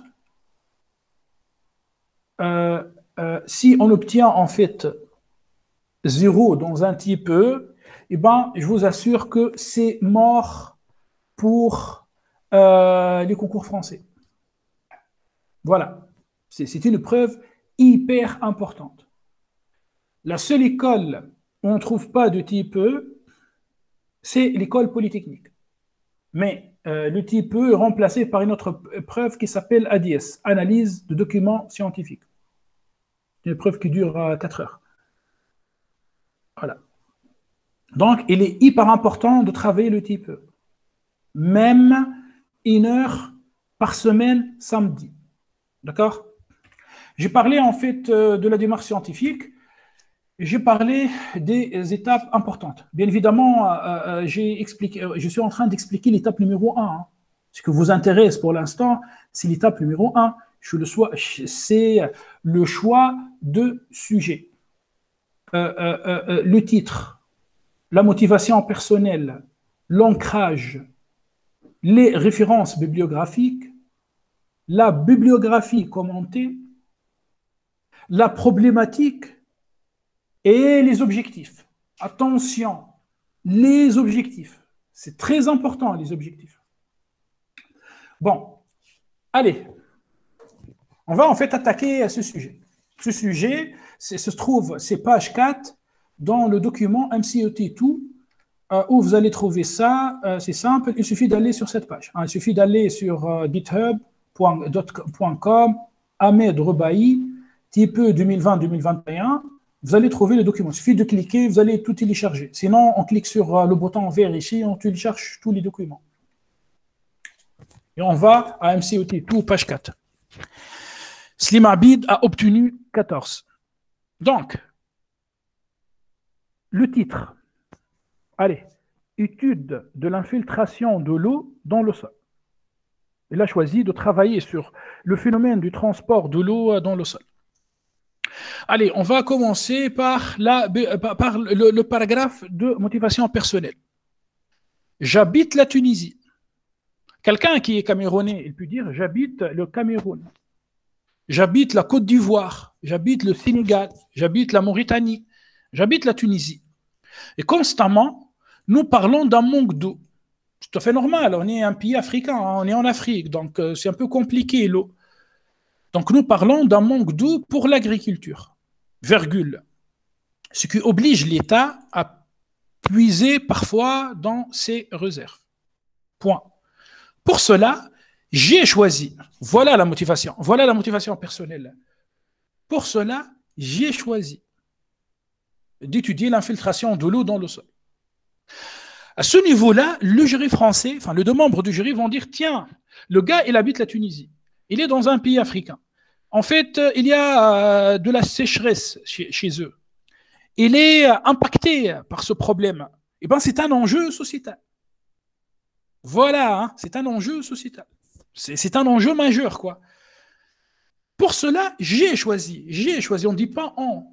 Hein, c'est ton sujet. Tu ne dis pas nous avons choisi. Hein, sauf si toi, tu évolues en fait dans un groupe. Mais j'ai l'habitude, là, depuis 3 ans, que les étudiants à esprit prépa, chacun pour soi. Chacun travaille pour soi, c'est rare. J'avais juste Mohamed Rajdi et sa sœur Sandra Rajdi. Elle était à l'IPES, lui, il était à esprit prépa. Ils ont travaillé ensemble. Et cette année, 2 étudiants, une étudiante et un étudiant qui ont travaillé ensemble. Mais sinon, dans 99% des cas, les étudiants préfèrent travailler en individuel. Donc, je continue. Pour cela, j'ai choisi d'étudier l'infiltration de l'eau dans le sol, qui est un processus d'écoulement permettant l'alimentation des nappes phréatiques souterraines qui constituent les principaux ressources en eau. Voilà la motivation. Bon, moi je ne vais pas vous lire en fait une centaine de motivations. Je suis en train de travailler sur ce sujet, car moi je pense que c'est un sujet à recycler, c'est un sujet très très important. Regardez maintenant l'ancrage. Qu'est-ce que ça veut dire ancrage? Ancrage, c'est un paragraphe qui explique la relation entre ton travail, entre ton sujet et le type et le thème. Pendant l'année 2017-2018, le thème c'était milieu, interface, un truc comme ça. Donc, déjà, on trouve milieu. On trouve aussi le mot interface. Donc, tu commences par cette phrase. Ce sujet s'inscrit dans le thème de cette année. Ou bien tu peux dire que mon sujet est en adéquation avec le thème de cette année. Mon sujet est en adéquation avec le thème de cette année. Bon, je vais lire, hein, tout simplement, je ne veux plus interpréter. Ce sujet s'inscrit dans le thème de cette année. En effet, l'infiltration de l'eau dans le sol, donc le sol, c'est un milieu matériel, est un phénomène physique conditionné par l'inhomogénéité. En fait, il y avait aussi le mot inhomogénéité en 2017-2018 dans le thème spatial de la pression entre différentes couches séparées par des interfaces. Donc, tiens, il a utilisé 3 mots du thème. Eh bien, toi, tu dois faire pareil. Il faut faire apparaître environnement, sécurité, énergie et enjeux sociétaux. Voilà. J'aimerais bien écouter en fait vos réactions, c'est-à-dire qu'est-ce que vous pensez? Est-ce que c'est compliqué d'écrire 2 paragraphes, de choisir le sujet, ou c'est facile? Je ne sais pas moi. Dites-moi. Bon, le positionnement thématique de ce sujet, en fait, c'est un sujet de physique, c'est de la mécanique. On trouve 2 thèmes en physique. la mécanique et la physique de la matière. Enfin, la chaleur se transporte, j'aime pas dire se propage, car il ne s'agit pas d'une équation de propagation. Bon, allez, par abus de langage, je veux dire plutôt la chaleur se propage, mais la chaleur ne se propage pas. La chaleur, en fait, se transporte dans la matière, donc c'est de la physique de la matière. Ici, c'est de l'eau hein, qui est dans le sol. Et bien évidemment, il a rédigé des codes en Python, donc c'était de l'informatique pratique. Donc, quand on lit le positionnement thématique de cet étudiant, le jury va être composé d'un informaticien et un physicien. Voilà. Bon. Allez, je vais passer directement en fait aux objectifs, puis je vais vous montrer sa présentation. Je regarde, est-ce qu'il y a des questions? Non, il n'y a pas de... Enfin, pour l'instant, pas de questions. Allez, les objectifs de type E de candidat. Il a commencé par une modélisation physique. Hein. Modélisation physique, c'est ça. Hein. Ce que je viens de vous expliquer. Voilà. Le phénomène, c'est quoi le phénomène ici? C'est l'infiltration de l'eau dans le sol. Le transport d'eau dans le sol. Le modèle, c'est une équation en dérivée partielle. Donc, modélisation physique. J'essayerai en premier lieu de mettre en évidence le processus d'infiltration de l'eau dans le sol, comme étant une application du phénomène de diffusion hydraulique. Donc, diffusion hydraulique pour l'eau, diffusion thermique pour la chaleur, diffusion particulière pour les particules, diffusion électrique. Dans quelques semaines, vous allez étudier la fameuse loi d'Ohm local. J est égal à gamma E. J, c'est un vecteur courant électrique. E, c'est le champ électrique. Gamma, c'est la conductivité électrique. Donc, c'est une diffusion électrique. Donc, tous ces phénomènes de diffusion, on les traite avec la même équation. J'essaierai d'établir les équations et dérivées partielles régissant ce phénomène. Voilà, tout ça, c'est de la modélisation. Donc, il est ici. Voilà. Le fait de décrire, de dérouler, tu prends un stylo et tu commences à écrire des équations mathématiques, on appelle ça des équations physiques, des lois physiques, on appelle ça modélisation. C'est un objectif en soi, en fait, dans un type. Maintenant, on passe à la résolution analytique. Voilà, résolution analytique. Je proposerai quelques méthodes analytiques de résolution des équations trouvées. Vous allez me dire, mais messieurs, mais nous, on n'a pas étudié la résolution analytique de l'équation de chaleur. Eh bien, c'est simple. Il suffit que tu ailles regarder, s'il te plaît, cette vidéo. En plus, si toi, tu es bon en analyse, tu vas trouver le théorème d'intégration de la dérivée d'une fonction. Donc, comment on permute la dérivée avec une intégrale, on dit impropre, ou bien intégrale généralisée. C'est ancré dans votre programme.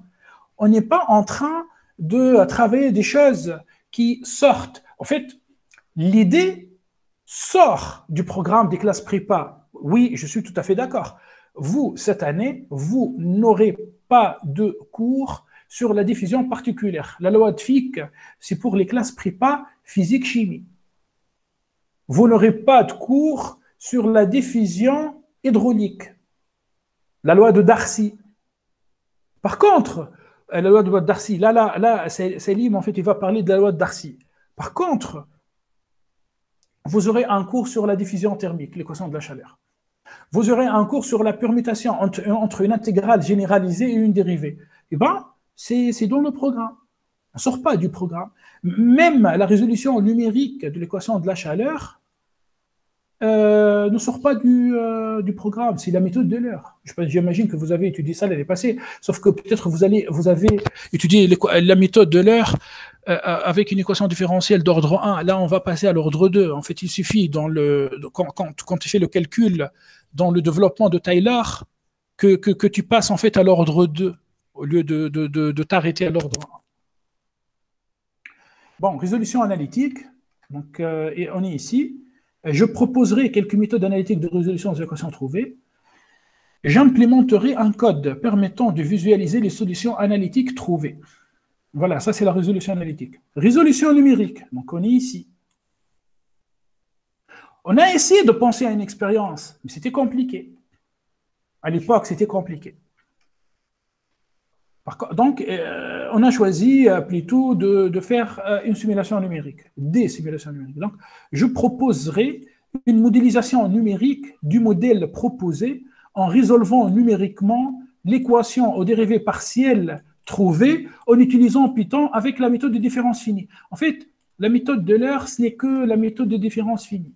Mais la méthode de différence finie, c'est le mot scientifique, d'accord? Voilà les objectifs. Allez, je vais vous montrer là sa présentation, puis on va discuter. Voilà sa présentation.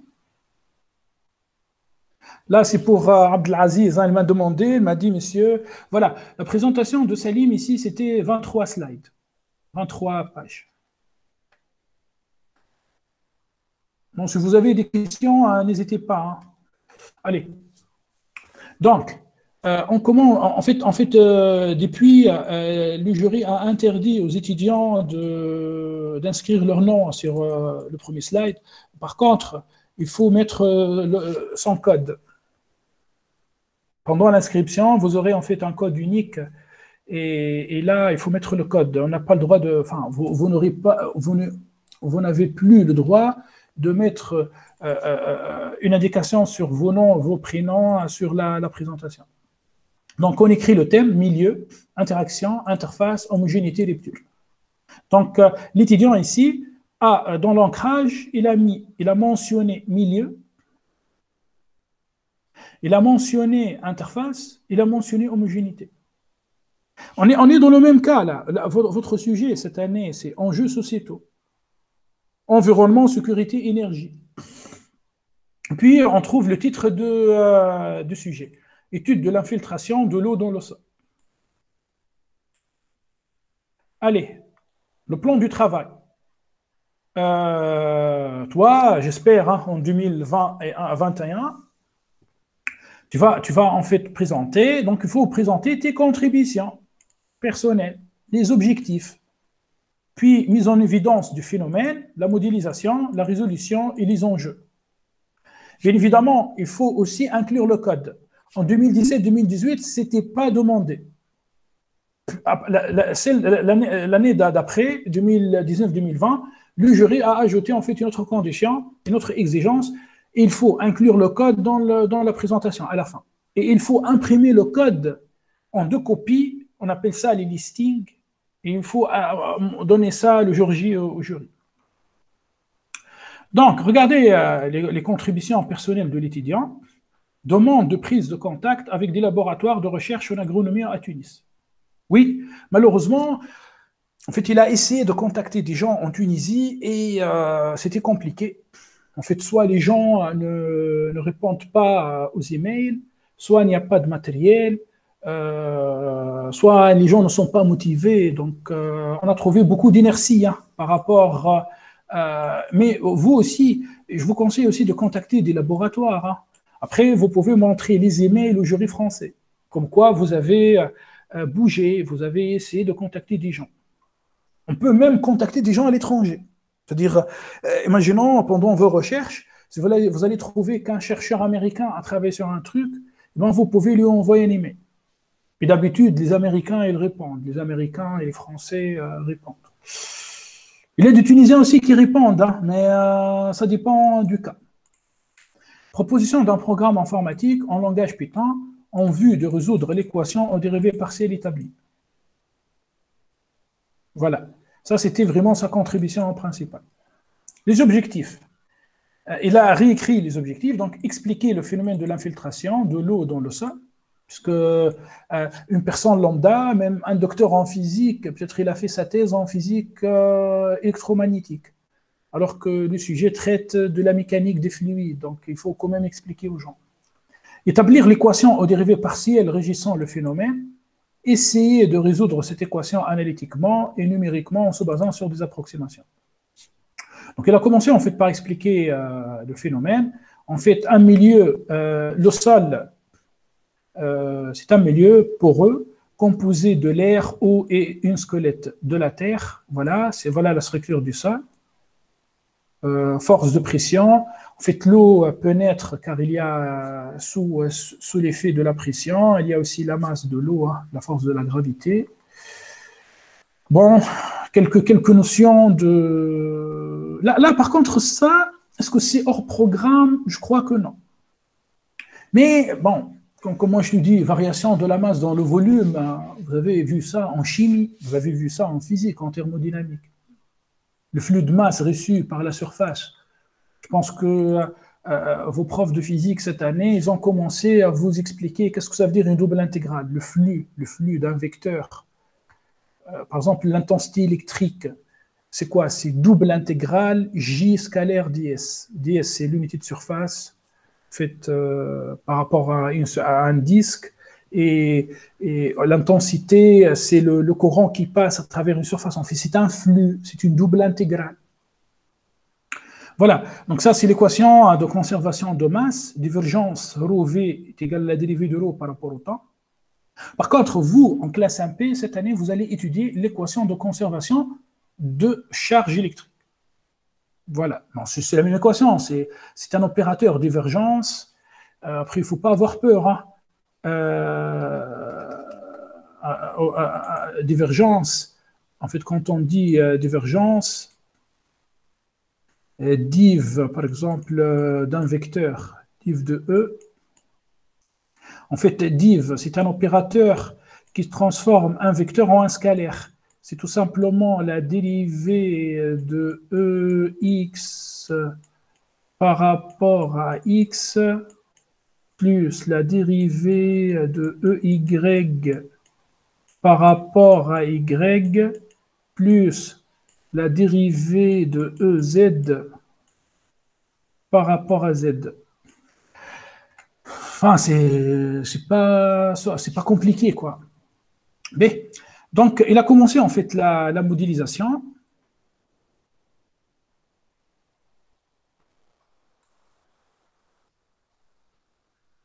Et bon, on arrive, voilà, on arrive, en fait, à l'équation. C'est une constante, la dérivée de h par rapport au temps est égale à div k fois grade h. Voilà. Voilà le modèle mathématique. Donc, je reviens à la présentation. Voilà, on est ici. Donc, tous ces slides, toutes ces pages, c'était en fait cette étape du phénomène vers le modèle. Maintenant, ce slide représente la modélisation. Enfin, pardon, le modèle mathématique. Voilà le modèle. Voilà l'équation. Voilà l'équation. Je me rappelle qu'on a pris à peu près, en fait, 2 mois pour faire ça. Enfin, pendant des séances d'encadrement. C'est-à-dire, il venait me voir à l'époque, on faisait des calculs doucement, je lui expliquais les termes, puis je lui demandais de faire des choses, il revenait, et ainsi de suite. Puis finalement, on a réussi à trouver cette équation. Il ne faut pas avoir peur de cette équation, s'il vous plaît. Il suffit que C soit une constante, et je sors K de la divergence, c'est-à-dire K ne dépend pas des coordonnées, donc div grad, c'est Laplacien. En fait, div grad, c'est Laplacien. Ben, on tombe sur ce cas-là. On tombe sur constante, la dérivée d'un truc par rapport au temps est égale à une constante Laplacien. Ok, je continue. Qu'est-ce qu'il a fait? Voilà, donc sa contribution personnelle, c'était de choisir correctement le CH. Donc, il a choisi un CH bien déterminé, hein, avec cette équation. Moins 1 sur B, 1 sur A, fois A sur A, à la puissance moins 1 sur B plus 1. Puis, il a commencé la résolution. Question, comment on fait pour résoudre une équation aux dérivés partiels analytiquement. Boum, on utilise la transformée de Fourier. Vous allez me dire, techniquement, la transformée de Fourier, la résolution d'une équation en dérivée partielle avec la transformée de Fourier, il y a des profs en maths, en classe prépa MP étoile, qui proposent ça comme un DM, comme un devoir maison. Donc, je ne suis pas en train de vous parler d'un truc qui se passe à Bac plus 12 ou Bac plus 8, non. Si toi, tu vas trouver des difficultés, c'est facile, vas-y sur ma chaîne, tu peux regarder cette vidéo. Tu vas comprendre comment on résout analytiquement une équation de la chaleur ou bien une équation du type de la chaleur avec la transformée de Fourier. Donc voilà la résolution. Qu'est-ce qu'on remarque? On remarque en fait qu'ici, il y a une grande concentration d'eau. Puis, à travers le temps, enfin le temps passe, et ben, il y a en fait un phénomène de diffusion. L'eau diffuse dans le sol. Bon, peut-être pour les gens qui comprennent plus en arabe, on dit yantashar, diffuse dans le sol. Yantashar. Ok, intishar. Donc, bien évidemment, il faut montrer les codes. Bon, là, il a changé un peu les paramètres D et sigma. Puis là, on voit la diffusion. Puis maintenant, il a passé à la résolution numérique. Donc là, on voit que l'eau ici, c'est-à-dire là, en fait, c'est quoi ça? Ça, c'est une coupe qui fait à peu près 100 mètres de profondeur. C'est 100 mètres par 100 mètres. 100 mètres par 100 mètres. Et nous, on est en train d'étudier la diffusion de l'eau. Et d'ici, là, c'est le niveau de la mer, vers ici, du haut en bas. D'accord? Là, ça, c'est une coupe. Ça, c'est la terre. Et on prend en fait une coupe verticale et 100 mètres de profondeur, 100 mètres de largeur. Regardez, en fait, après la résolution numérique, on voit que l'eau diffuse partout. Mais bien évidemment, quand CH égale à une constante. Après, quand CH est une fonction linéaire, c'est-à-dire AH plus B, on trouve ça. En fait, ce n'est pas la même diffusion, ce n'est pas la même vitesse de diffusion. Finalement, il a fini par les enjeux et les applications. Application, la pollution. N'oubliez pas que s'il y a de la pollution, eh ben, le polluant diffuse avec l'eau dans les nappes phréatiques. Et ça pose beaucoup de problèmes. Voilà. Donc ça, il a eu 14. Je pense qu'il a sauvé le bébé et il a sauvé aussi l'eau du bébé. Hein. Obtenir 14, c'est pas mal du tout. Hein. Voilà, disons que c'est un sujet classique, mais bien traité. Voilà. Y a-t-il des questions? Hein? Je ne sais pas, William, Abdelaziz, y a-t-il des questions? Tout est clair? Bon, voilà ce que je veux faire. En fait, afin de vous assurer, disons, en fait, un traitement exhaustif, par exemple, demain, aujourd'hui, en fait, j'ai présenté ce sujet, étude de l'infiltration de l'eau dans le sol. Demain, en fait, avec vos amis en classe MP1 et l'après-midi en classe MP étoile, je veux plutôt présenter deux sujets différents. Après, de toute manière, moi, je vais enregistrer les 3 vidéos. Je vais le mettre sur ma chaîne YouTube, sur des liens privés.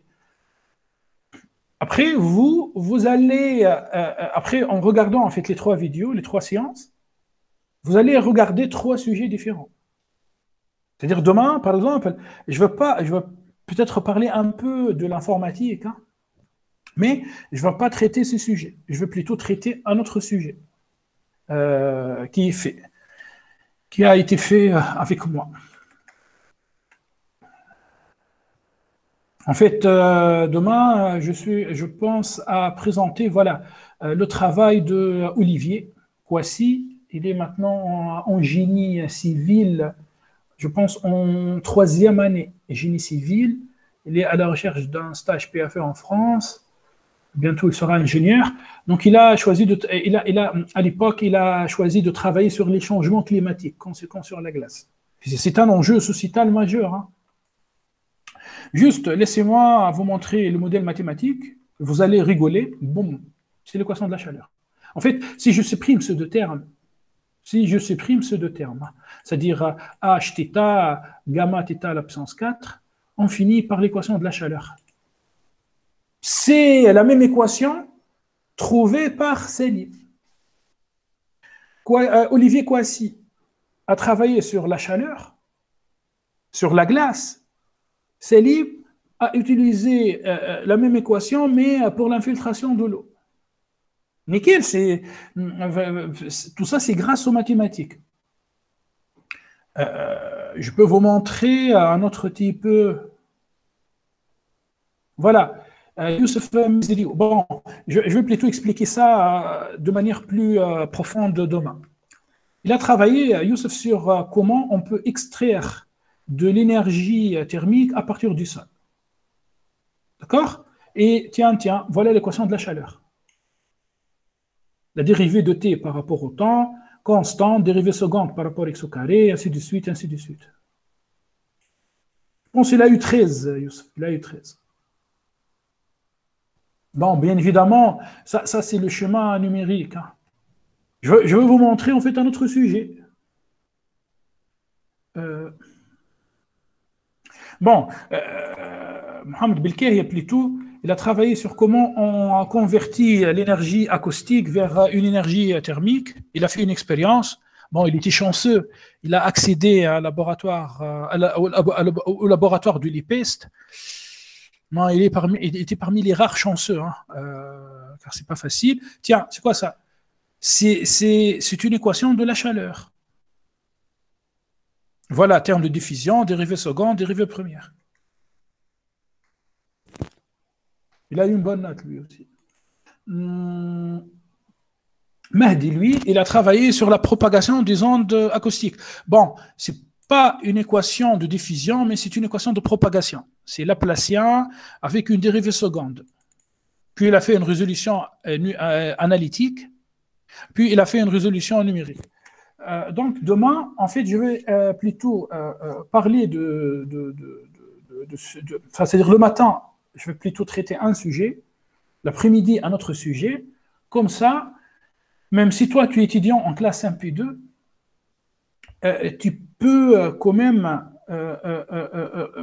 c'est-à-dire en regardant les 3 vidéos, c'est-à-dire là où je commence à présenter les sujets réussis par vos collègues des anciennes promotions, des promotions précédentes, vous allez en fait enrichir vos idées.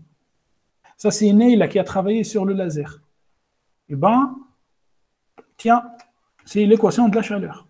La dérivée de T par rapport au temps, Laplacien de la température. Bon, là, c'est une résolution analytique, numérique. Et voilà, ça, c'est la diffusion de la chaleur. C'est-à-dire le laser, il vient d'en bas, le laser. Hein. Ça, c'est un matériau, c'est un métal. Hein, c'est un métal. Et nous, on veut réaliser une ablation. Donc, on envoie le laser et regardez la chaleur, comment ça diffuse. C'est joli, hein, même d'un point de vue graphique, c'est joli. Regardez la chaleur, comment elle diffuse. Voilà. Bon, je pense que je vais m'arrêter ici. Après, s'il n'y a pas de questions, ben voilà. Je vous dis à la semaine prochaine.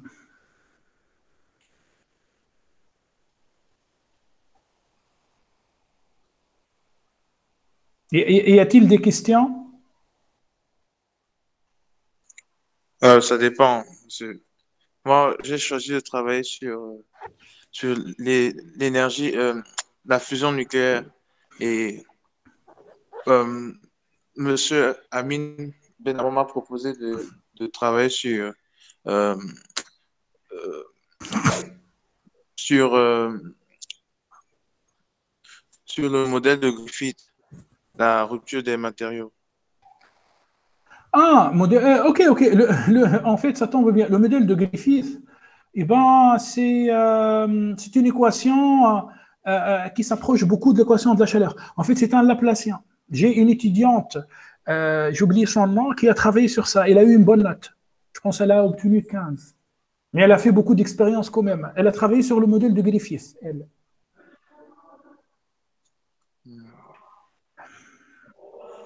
Écoute, si tu veux, réfléchis. De toute manière, je n'ai pas encore préparé votre classe virtuelle, car sur Google Classroom, je dois quand même vous préparer en fait une classe virtuelle où vous aurez un espace de dépôt où vous allez déposer vos deux paragraphes et votre titre. Et là, on va discuter. Mais William, je te conseille quand même d'essayer de réfléchir. C'est-à-dire enfin, personnellement, je te conseille de regarder cette vidéo. Enfin, là, tu étais présent. Mais regarde aussi ce que je vais présenter demain matin et après-midi. Puis on verra. OK? Oui, monsieur. Peut-être, car peut-être tu vas changer ton avis, hein. OK. D'accord. OK. Allez, ben, je vous souhaite en fait un bon week-end, hein. Ok. Au revoir. Au revoir. Abdelaziz, en fait, il m'a posé la question, monsieur, la présentation se fait une seule fois. Oui, Abdelaziz, oui. Abdelaziz, en fait, pour les concours tétra, mine, centrale, CCP et E3A.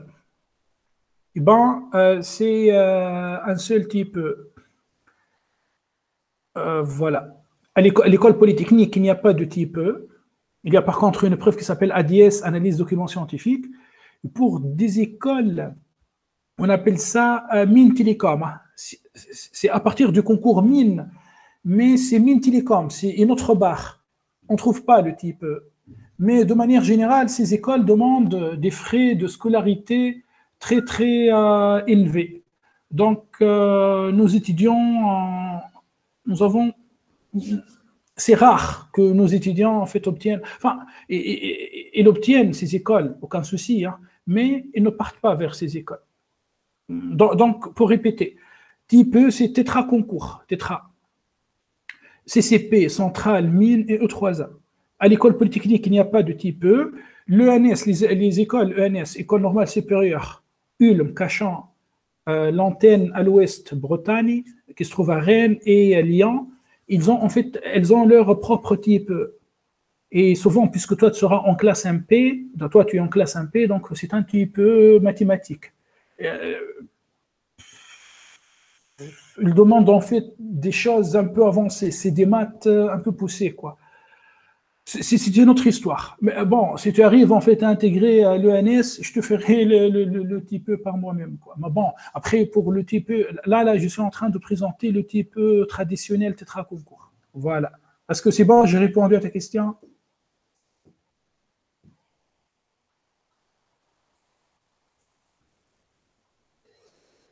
Je pense qu'il n'est pas là, Abdelaziz. Ok, c'est pas grave. Allez, bon week-end et à la semaine prochaine. Salut.